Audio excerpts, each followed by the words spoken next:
Di sini saya akan bicara mengenai masalah varian.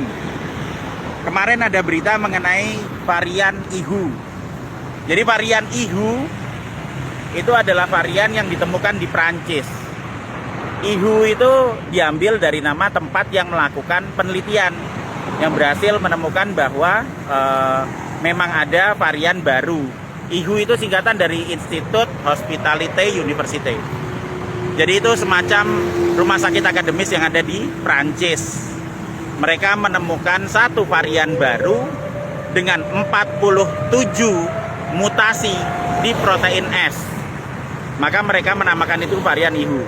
Di dalam phylogenetic tree mereka menamakan itu varian B1.640.2. Nah, apa bedanya dengan yang lama? Varian yang lama yang di Prancis, karena setiap negara itu punya varian sendiri-sendiri. Jadi yang namanya variasi virus itu sangat umum. Berbeda tempat, berbeda lingkungan akan memunculkan varian yang baru yang hanya terjadi di protein S. Varian yang lama yang di Prancis itu varian B1.640. Sekarang jadi 1.640.1 karena ada yang nomor 2. Tadinya cuma 1, sekarang jadi ada 2. 1.640.1 sama titik 2. Yang menarik adalah bahwa varian yang baru B1.640.2 yang disebut juga varian IHU itu memiliki 47 mutasi di daerah protein S. Lebih banyak daripada Omicron yang kita tahu 36 mengalami 36 titik mutasi di protein S-nya. Apa yang menarik dari IHU ini?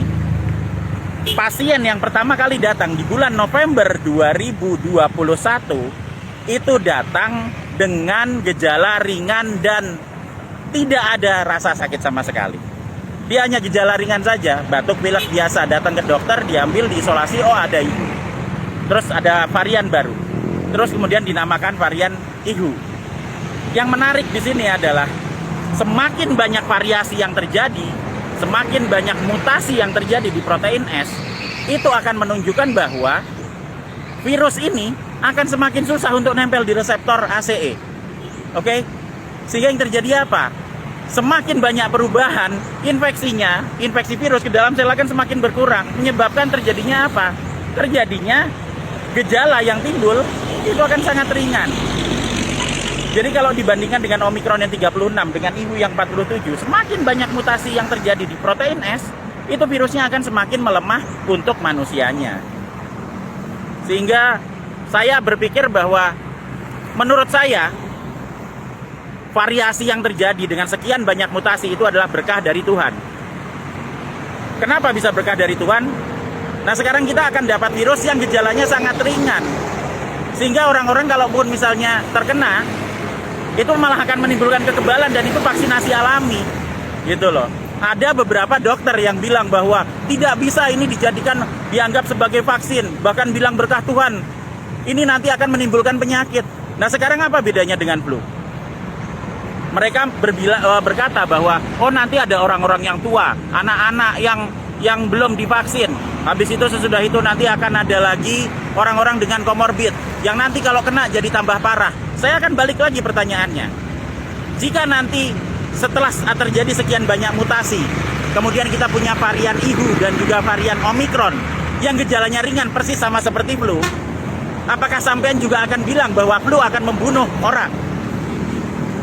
Orang dengan komorbid kalau kita tangani komorbidnya tidak hanya fokus di virusnya saja, dia akan sembuh. Adalah satu kesalahan besar bahwa kalian hanya memikirkan virusnya saja tanpa memikirkan komorbid, tanpa memikirkan penyakit bawaan. Seperti yang terjadi selama 1,5 tahun ini. Semua dibilang penyakit karena COVID.